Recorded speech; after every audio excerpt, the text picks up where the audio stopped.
This one happens to be an economic insurgency. Now, in modern history, have you, even with countries, jurisdictions that have considerable resources to put to it, I'll make an analogy. The United States and Vietnam, a world superpower fighting against a peasant army. What resources didn't they have? Physical, psychological, emotional. What resources weren't at their disposal? But were they successful in fighting that insurgency? What we are faced with is also an insurgency, albeit an economic insurgency. And point out to me where you have seen an authority succeed against an insurgency coming from outside and succeed against an insurgency without those who are also part of the insurgency or identified with the insurgency assisting in defeating that insurgency. It's never happened. It's never happened. And it's unlikely that in this case it will happen. How many resources is government willing to allocate to this? And it's not about offering alternative lifestyles or, as Nana Kutuku said, getting to the core, the economic opportunities in there, fashioning it, packaging it, managing it, so that people who are in that insurgency can take part in it, in this economic opportunity. But rather, what is the task force going to do? Use brute force?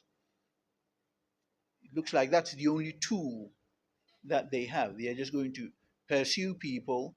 They are going to run from here, hide, wait for them to move on, the task force move on, then they'll re-establish.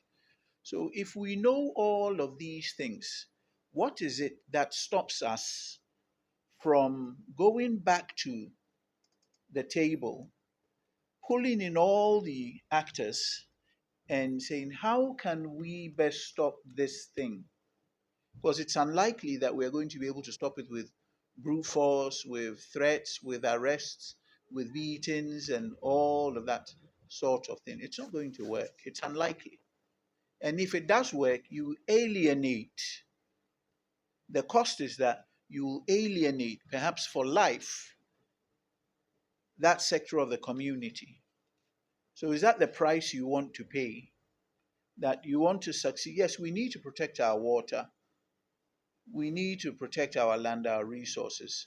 The thing is, at what cost? And is that the right method? So whoever the planners were for this task force, perhaps they need to take a step back and ask themselves, is this really the best way? And let's not be caught up with the excitement of a task force. There will be some funds for a short period of time allocated to it. So some of us may benefit from that. Is that what we want? Or do we want a long-term solution which really raises the people?